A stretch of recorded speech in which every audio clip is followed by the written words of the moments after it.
Okay. Good evening, everybody, and it's nice to see you again. Today we'll try and go through some of the basic practical aspects of transesophageal echocardiography. I will aim to mainly look at the various views that we use in TEE to look at the various cardiac structures. And I will focus on just normality. So I'm not going to do any pathology as such, but we will just look at the various views and the angles that you can use, etc. Initially, we'll familiarize ourselves with the various settings of the TE and how to manipulate the probe.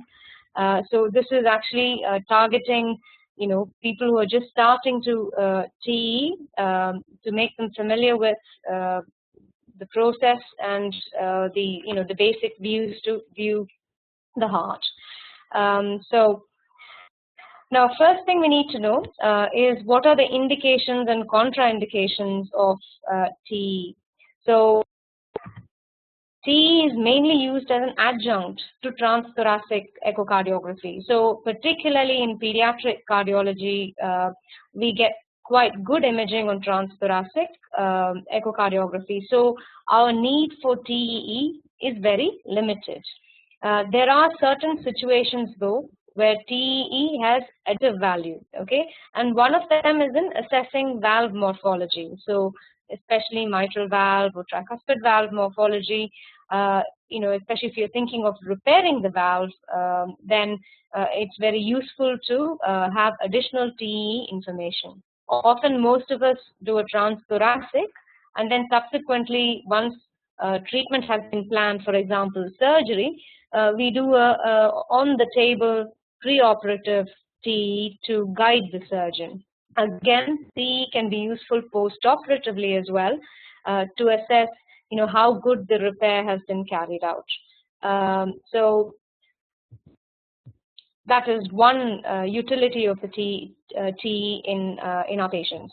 Now, particularly in adult patients, it becomes essential in certain situations. For example, to rule out a left atrial appendage clot before cardioverting a patient in atrial flutter fibrillation, or in infective endocarditis, especially in an adult, particularly when there's a prosthetic valve, it is difficult to rule out vegetations without transesophageal echocardiography. In children, in infective endocarditis situations, often transthoracic echocardiography is adequate.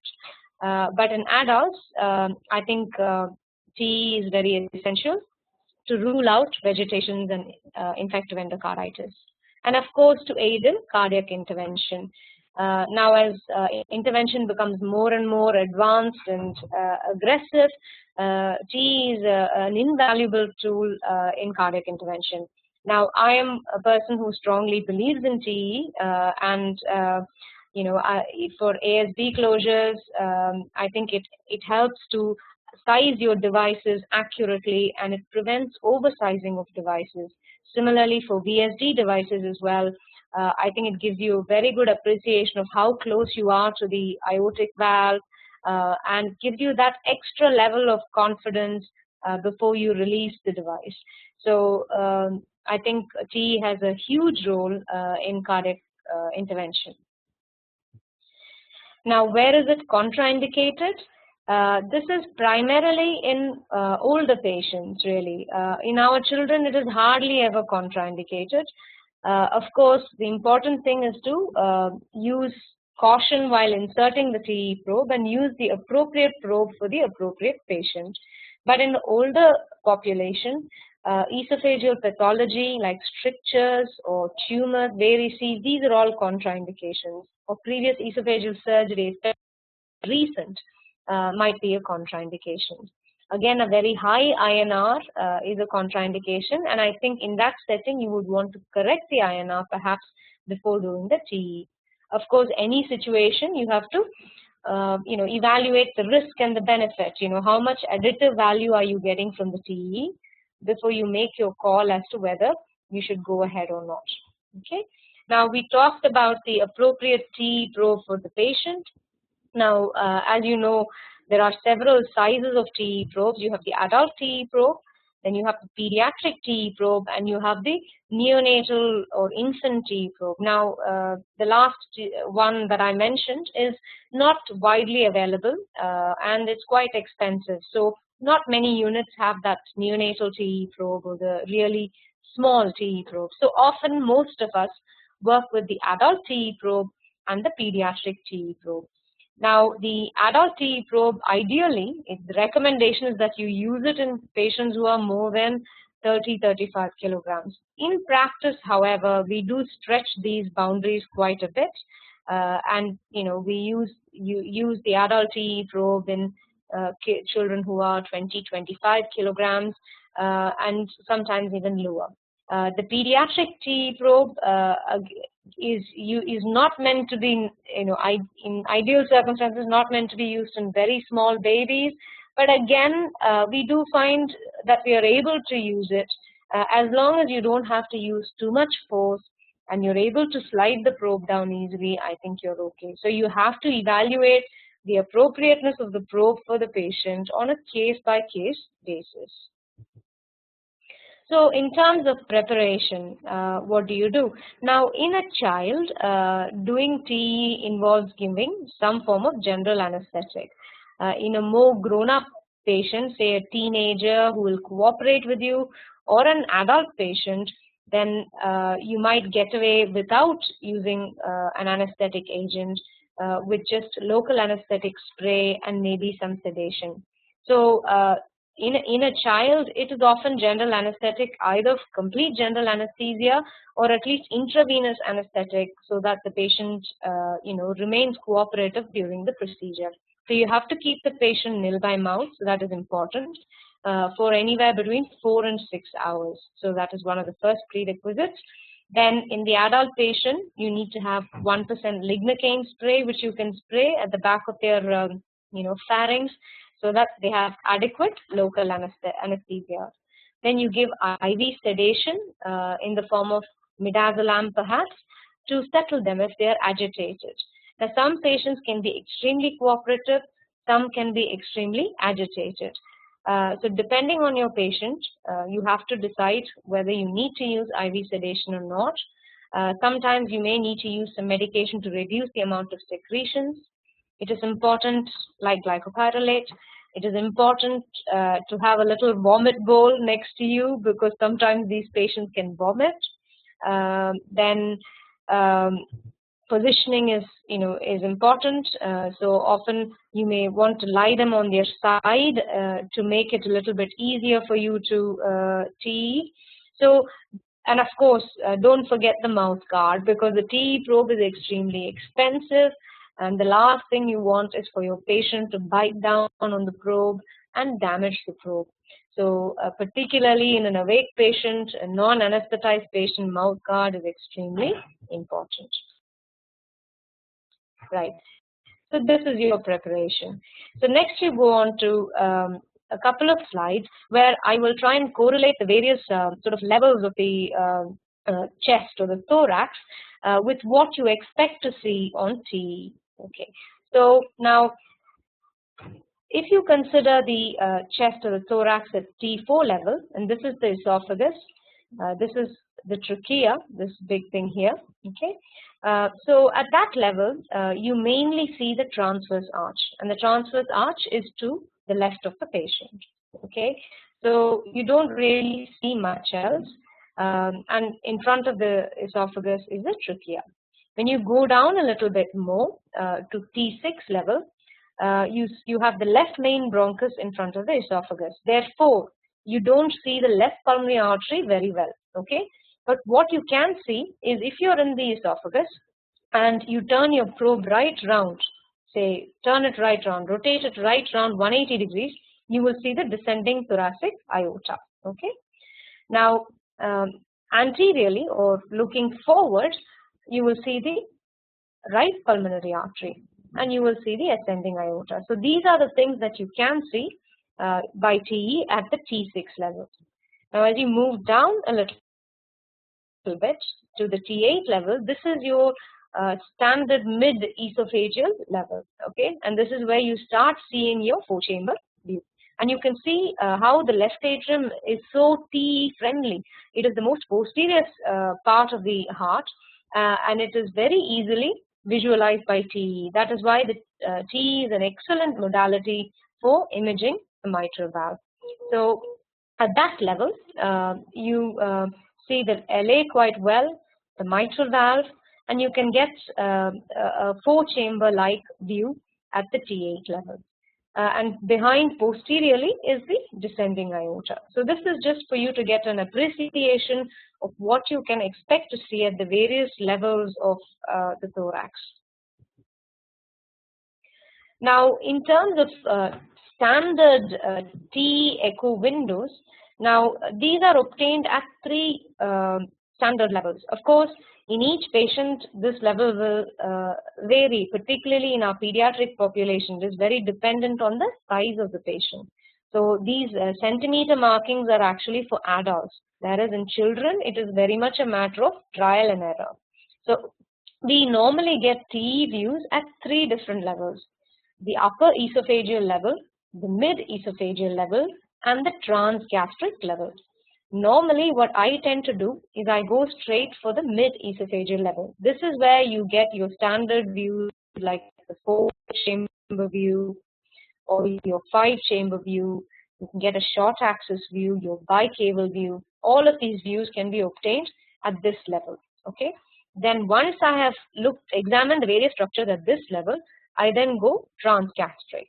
So, you basically transgastric involves advancing the TE probe even further and deeper, so that you are now looking upwards. You anti-flex the probe and you look upwards at the heart through the stomach. And then once this has been done, I then come up and finish with the upper esophageal level. So I normally go mid-esophageal, then transgastric, and then upper esophageal. Now, when you're doing a TE, you're obviously doing it for a certain purpose. For example, it might be to look for infective endocarditis, or it might be to assess an ASD. So whatever the purpose, there is a purpose or a goal for your TE. Now, especially in an awake patient, the period of time that the patient will cooperate with you may be variable. Okay, so if you have a patient who you're not sure how much they're going to cooperate with you, then it may be wise to do a targeted scan. Okay, which means you first look at the bits that are important to you. Why, the reason for doing the TE, do that first. Once you have adequate information and you can still carry on the study, then you look at all the other various structures. Now, the pitfall with this method is that sometimes you can get so absorbed in that structure that you're looking at and keep on looking at it that you forget the rest of the heart. So although in the ideal world, you want to actually do it in a systematic segmental fashion, sometimes in the practical world where you have a slightly uncooperative or awake patient, you may have to do a targeted scan, get the most important information first before you proceed for getting more comprehensive or complete information, because you already have transthoracic. So, you're looking for additive information. You would look like quite a fool if you started very systematically and looked at unnecessary data and then ended up with the patient waking up and then you not being able to get the important data that you've actually gone in to look for. Okay, so you have to play it by ear, assess the patient and then make that call. So next we move on to probe manipulation. Okay, so there are various terminologies that you have to get familiar with. Now, the two simple or the primary movements with the probe are, one, pushing the probe down or pulling the probe up. Okay, so that is called advancing the probe when you push the probe down, and withdrawing the probe when you pull it up. Okay, so these are two of the manipulations. Then you can turn the probe clockwise or anti-clockwise. Okay, so when you turn the probe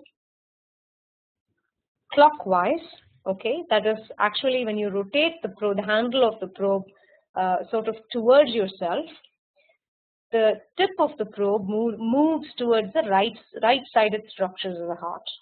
Now, when you go anti-clockwise, okay, which is away from yourself, tip of the probe, which is the transducer of the probe, moves actually towards the left-sided structures of the heart. So, at any given window, at any given level in the thorax, you have to, rotate the probe clockwise and anti-clockwise in order to visualize the right-sided and the left-sided structures of the heart. So that is your second type of manipulation.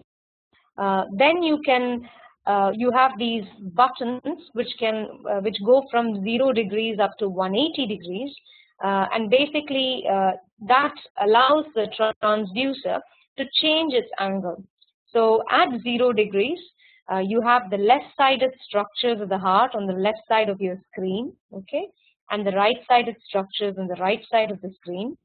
The apex of the sector is at the top, and that is the posterior most part of the heart, and then the base of the sector, or the broad part of the sector, is the anterior portion. Okay, so that is at 0 degrees. Now, when you turn 90 degrees, what happens is that the sector moves to a plane that is perpendicular to 0 degrees. Now, at 90 degrees, the inferior structures are towards the the superior structures are towards the left of the screen, and the inferior structures are towards the right of the screen. Okay, so that is at 90 degrees, and when you go to 180 degrees, the left-sided and right-sided structures are inverted. So the left-sided structures are to the right of the screen, sided structures are towards the left of the screen.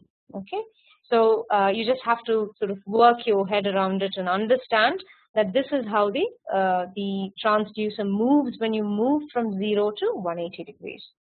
Then you have anti-flexion and retroflexion. So you have two knobs, one on top of the other often, which allow you to, the bottom knob is usually the anti-flexion and retroflexion knob, and the one on top will be the right-sided lateral flexion, right and left-sided flexion knob. So this will basically allow the tip of the probe to bend anteriorly, anti-flexion, and posteriorly, retroflexion. Then you have flexion to the right, and then you have flexion to the left. So there are some pictures here where you see that the probe. This is actually the transducer here. This is anti-flexed. This is retroflexed.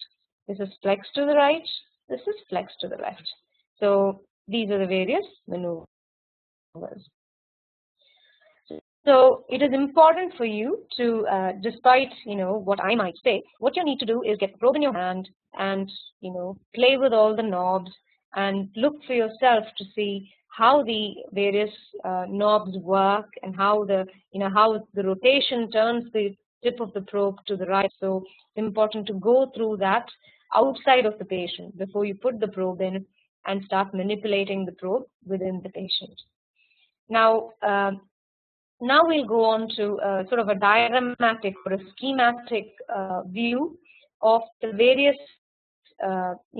cuts of the transducer plane at the various levels of the heart at different imaging degrees.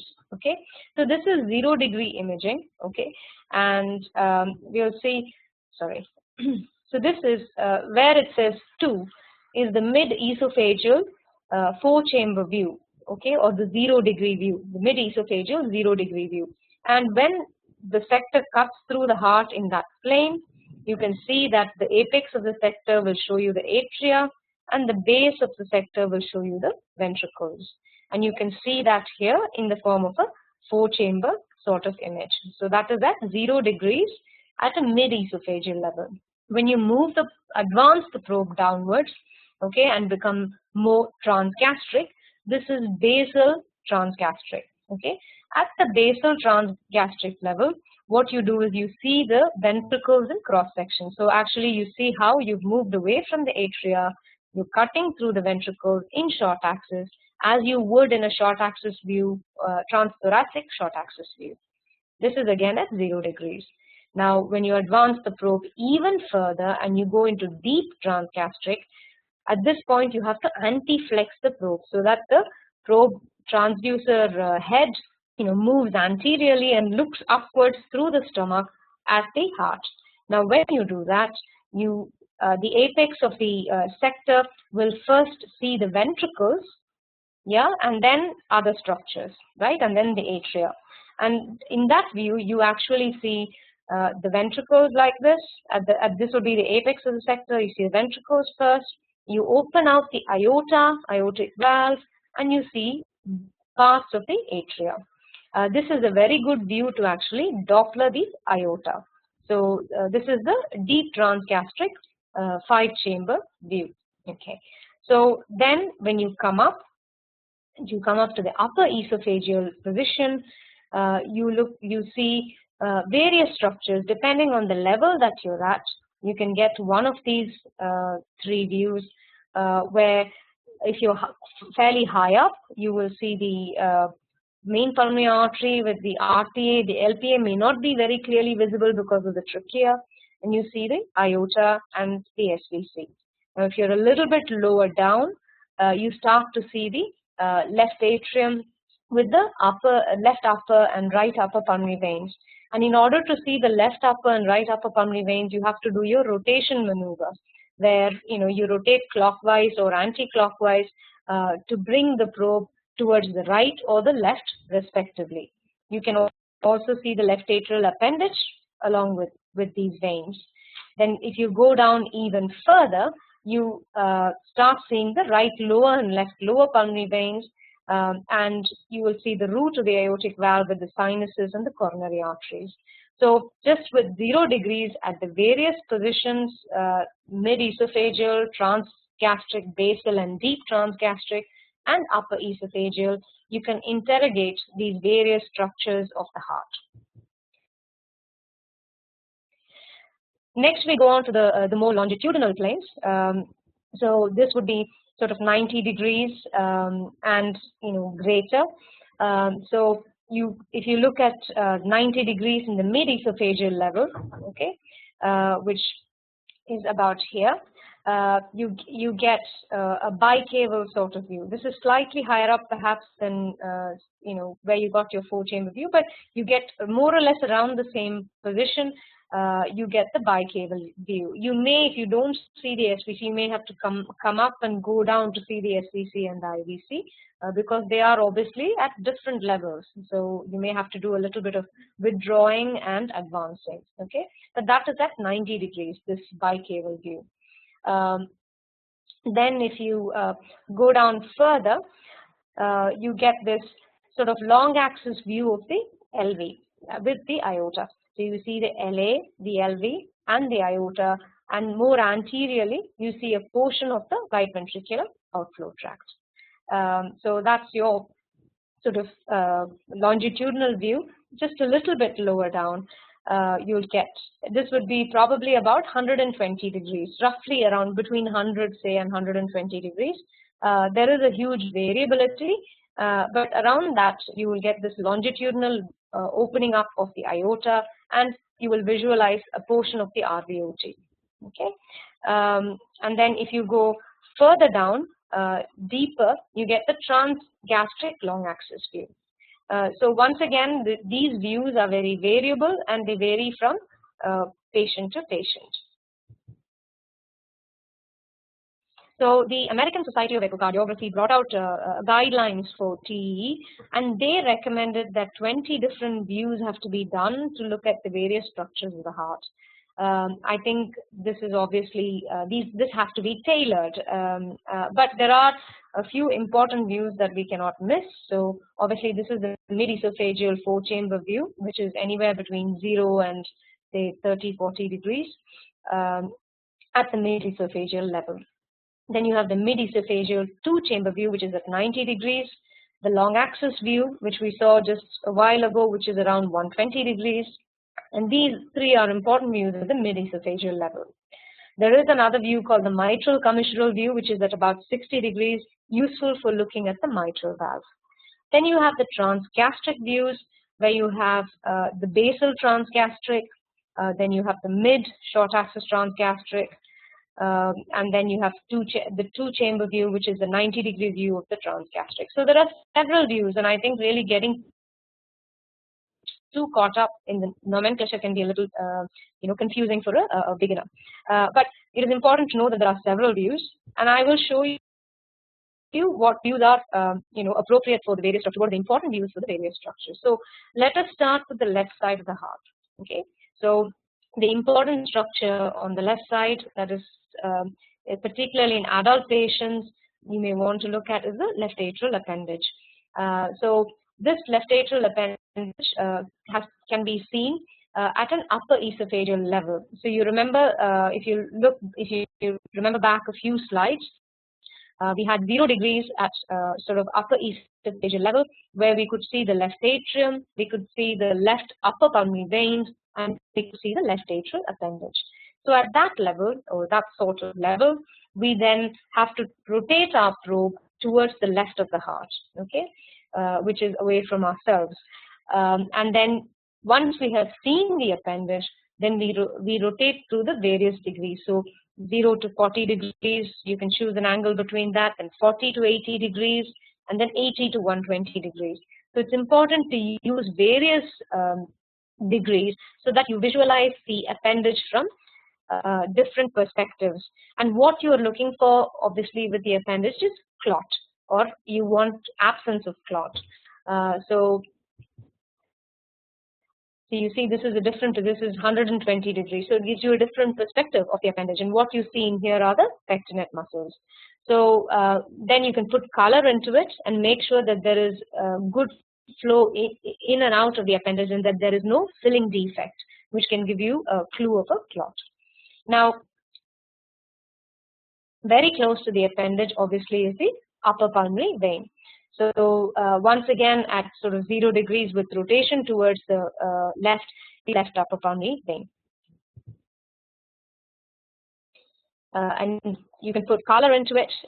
Obviously, you may want to reduce the scale a little bit to visualize flows better. You can put a pulse wave across the left upper pulmonary vein to Doppler the pulmonary vein, and this is all at 0 degrees. Now, at the same 0 degree, after seeing the left upper pulmonary vein, if you move your probe downwards, you expect to see the left lower pulmonary vein. And when you see the left upper and left lower together like this, the one that is more vertical is the upper pulmonary vein. Okay, so here you see that the one that is almost vertical is the left upper pulmonary vein. So that is how you make out that that is the upper pulmonary vein. Also, from there you can rotate your angle a little bit to get a different view of the pulmonary veins. Here you notice that it's almost like a trouser leg, and this is at about 100 degrees. And you see that the left upper is now on the left side of the screen, and the left lower is on the right side of the screen. Okay, so the left upper and lower pulmonary veins can be visualized by advancing your probe. Initially, the left upper is close to the LA appendage.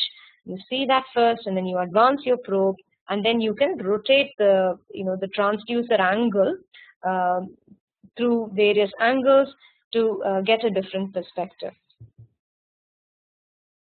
Now, if you look at the right-sided veins, what you do is you start with the 4-chamber view, then you rotate the probe towards the right. Okay, so you rotate the probe towards the right of the heart, so that the atrial septum becomes almost horizontal. So you can see how the atrial septum is almost horizontal, and then you just, with a little bit of rotation, you get the right upper pulmonary vein visualized. Okay, so these are all you learn these movements more and more you do these scans, but this is just a broad guideline.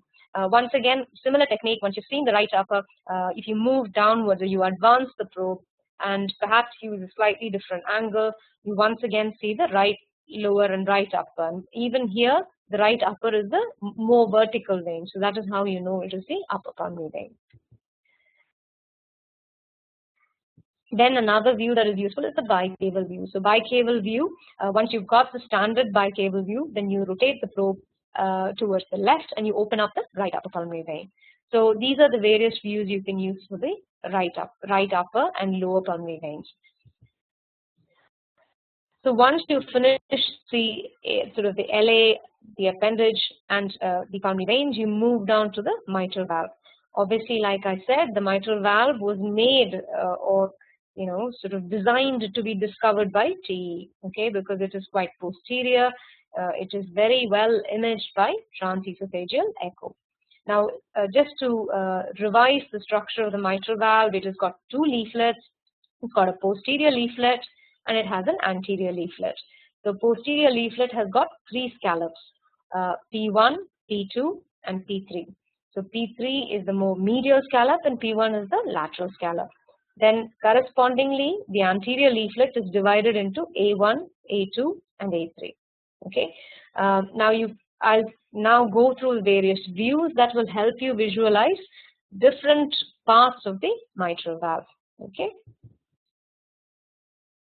So these are the various views that can be used to look at the mitral valve. You have the standard 4-chamber view, the commissural view, which is usually at about 60 degrees, the 2-chamber view, which is about 90 degrees, and of course the long axis view, which is around 120, 130 degrees.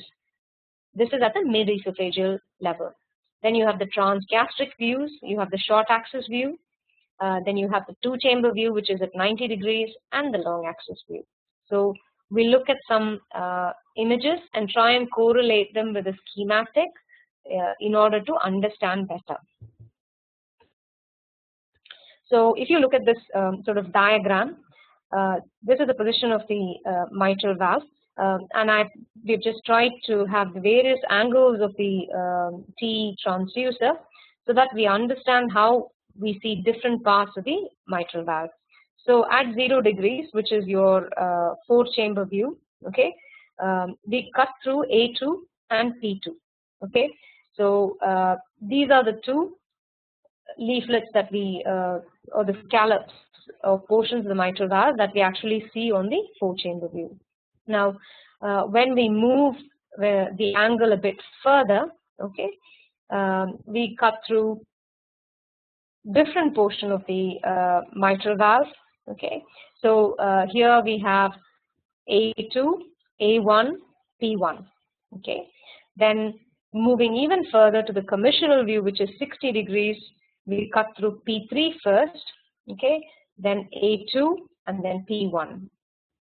So similarly, and then when we go to the long axis view, we cut through P2 first and then A2. So if you remember this sort of schematic, it helps you correlate it when you actually do the various views and try and understand which part of the mitral valve may be pathological. So once again, you have the 4-chamber view. Sorry, actually that should have been on the other side, but this is A2. So like I said before, on the 4-chamber view, you cut through A2 and P2, right? 4-chamber view, you cut through A2, P2.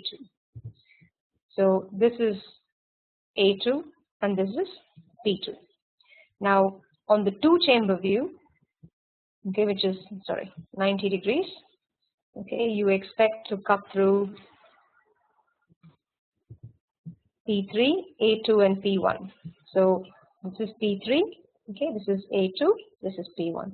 So when you correlate it with the schematic, it becomes a lot more easier to understand. And in your long axis view, you have P2 and A2. Similar to here, long axis view, P2 and then A2. Okay, so now we'll look at some echo images. So this is your 4-chamber view, 0 degrees. This is the LALV. This is A2. This is P2. Now, if you move the angle a little bit more, so a little bit further up, okay, you cut through A3 here, A2, and P1. Okay, so you can see A3, A2, P1. So this is when you increase the angle, say from 0 to maybe 40 degrees. The bicommissural view, which is around 60 degrees. You have P3, A2, P1. So it correlates P3, A2, P1. Then you have the two-chamber view, which is about 90 degrees, cuts through P3, and A2, and A1.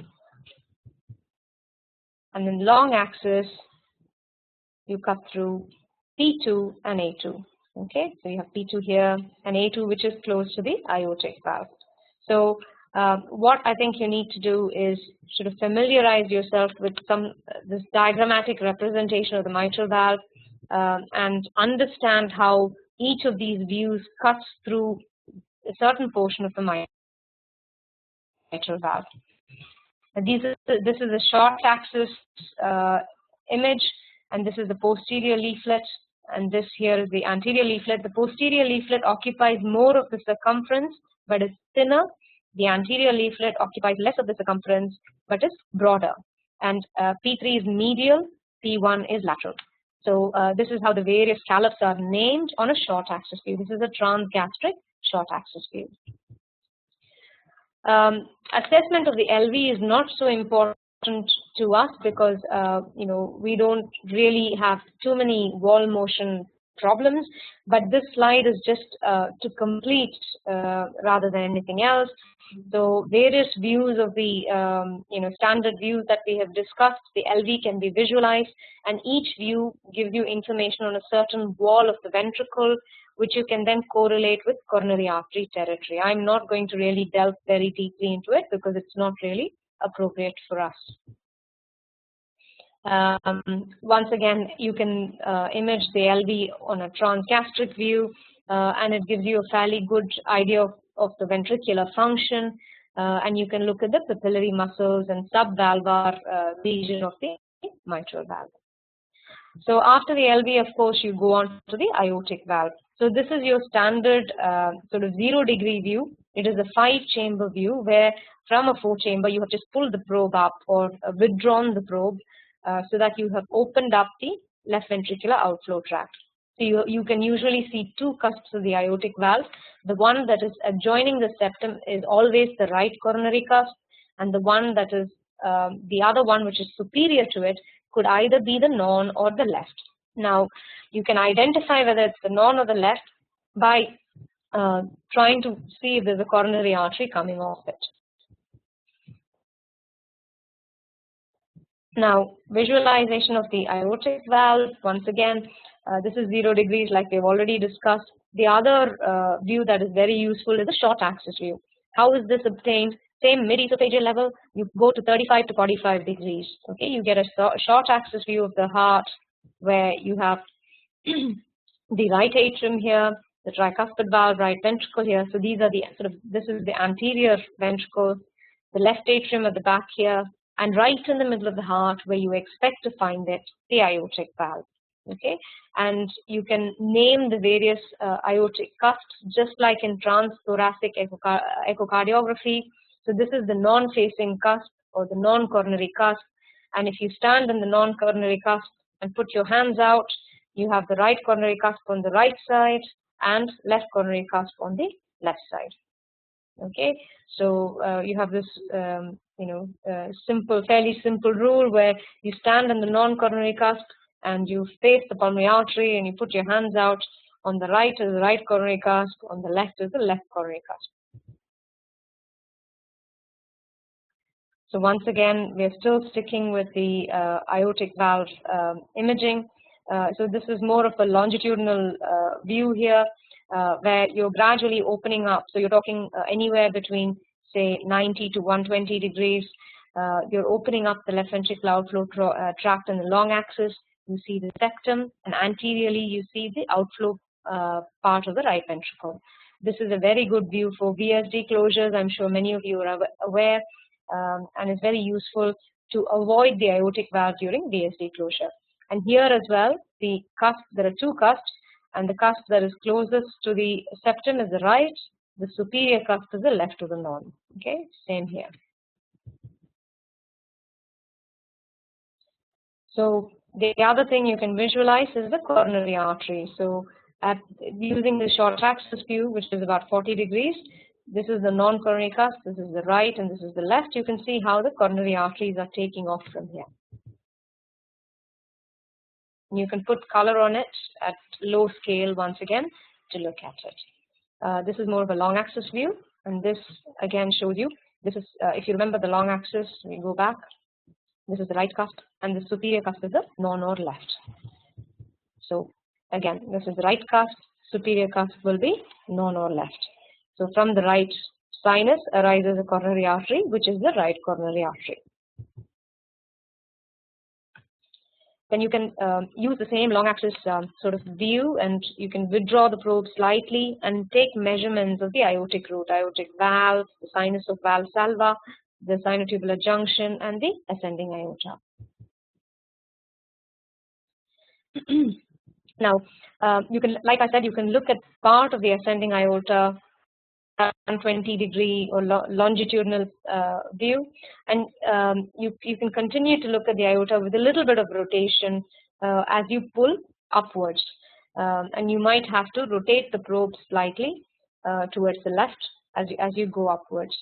Then, as you know, once you've seen the aorta in long axis, if you go to 0 degrees, you get a short axis of the ascending aorta, like we saw previously, where you see the right pulmonary artery. You don't see the left pulmonary artery very well because of the trachea, but you see the SVC and the ascending aorta in short axis.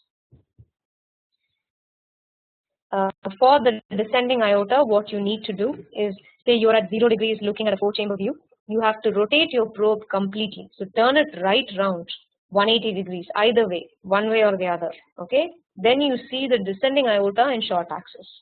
Once you've seen the descending aorta in short axis, then you change the angle to 90 degrees. Then the probe sector becomes long axis, and you see the descending aorta in long axis. You can see here. So this is short axis of descending aorta. This is long axis. Okay, so now we have sort of gone through the left side of the heart. We go to the right side of the heart.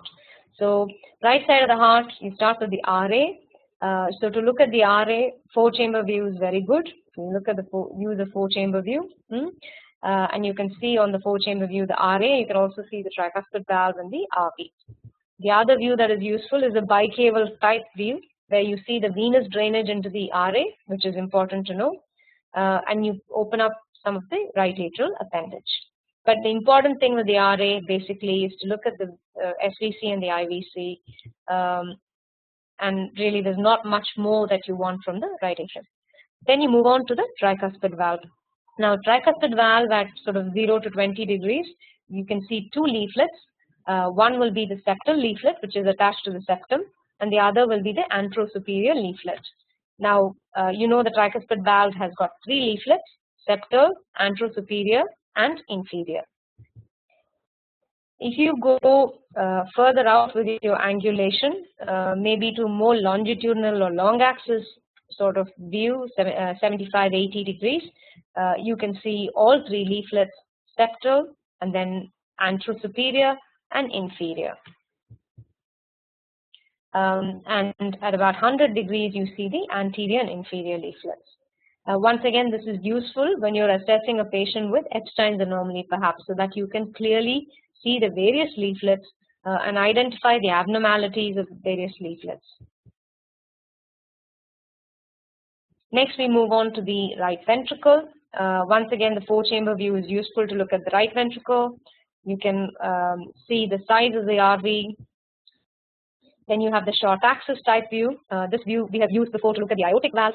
Similar sort of view can be used to look at the RA, the tricuspid valve, the RV, RVOT, and the pulmonary valve. And then you have the RV 2-chamber view, not very frequently used, to be honest, but this is just for patient's sake. The views that I tend to use for right ventricle are mainly the 4-chamber view and the short axis view, but you can use a 2-chamber type of view. This is similar to the view that we saw, you know, for the RA with the SVC and the IVC coming in. And once we have looked at the RV and the RVOT and the pulmonary valve. We have to look at the branch pulmonary arteries, and we know that this is done at a slightly upper esophageal level at 0 degrees as you pull up, and you see the RPA much better than the LPA. So, we have now gone through the various portions of the heart, starting from the left-sided structures, LA with the pulmonary veins, appendage, the mitral valve, a bit of LV, the aortic valve, and the aorta. And then we've done the right-sided structures, which is the RA, the tricuspid with the vena cava, the tricuspid valve, the RV, and the pulmonary artery. Okay, so this is how you do a complete sort of examination, TE examination of the heart. Obviously, I have not touched upon any pathology at all. I think you need to have a separate session where you can say, for example, assess specific lesions on TE, for example, mitral valve pathology, or specific, lesions have to be assessed and discussed. But this will hopefully give you a basic understanding of how to do TE, what are the various views. So I think in summary, my advice to you would be to start with mid-esophageal level at 0 degrees. Get all the information you can from the 0 degrees, various structures of the heart. You withdraw the probe at that 0 degrees to also look at the aortic valve. Just gently withdraw to have a 5-chamber type view as well. Then you move down the degrees, and you move to about 35 to 45 degrees, which will give you a short axis type view. There you can see the aorta, the RA, tricuspid valve, RV, pulmonary artery, all of these structures. Then you move the angulation further to about 90 degrees, which will give you a more longitudinal appreciation of the heart. You look at the bicaval view, you rotate the probe, and you look at the LV and LVOT as well, and then move the angle further to about 120 degrees, where you open out the LVOT in long axis. You start seeing the RVOT as well, along with the pulmonary valve. You have to pull up a little bit to see the pulmonary valve. And then once you've done all you can at that mid-esophageal level, I would go down into transgastric views and start with a short axis type view or the 0 degree view, and then deep transgastric view, which looks at the aortic valve, and change the angulation from 0 to 90 to get a more long axis view or a 2-chamber view. And then finally, before finishing, come up, look at the descending aorta at mid-esophageal level by turning the probe completely around in short axis and then 90 degrees for long axis. Then come up even further to upper esophageal level, where you see the ascending aorta in short axis, and you also see the branch pulmonary arteries. And then you finish off by looking at the transverse arch. So hopefully this will allow you to look at everything comprehensively. But like I said initially, important thing is you're going in for a particular piece of information, so you have to make sure that you get that piece of information. Okay, so I think that about concludes my talk. Now I would like very much to strongly recommend that you visit this site. This is a fantastic site. Please take down the web address, and basically it allows you to actually, it's a virtual TE program. So it allows you to manipulate the probe. You click on a button and it will take you from 4-chamber to another view. It will show you what movements you need to make. You can work through this program and understand basic TE much better. So I would strongly recommend that you guys visit this website and have a little play with the virtual TE. It's good fun as well. So I strongly recommend that. Okay, so I think we're about done now. And if you have any questions, I'm happy to take them. Do you want to ask me anything? You're welcome.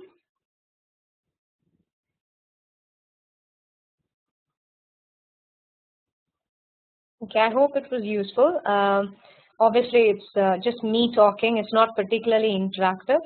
I think maybe if we do a session on pathology, then it can be more in a quiz sort of format.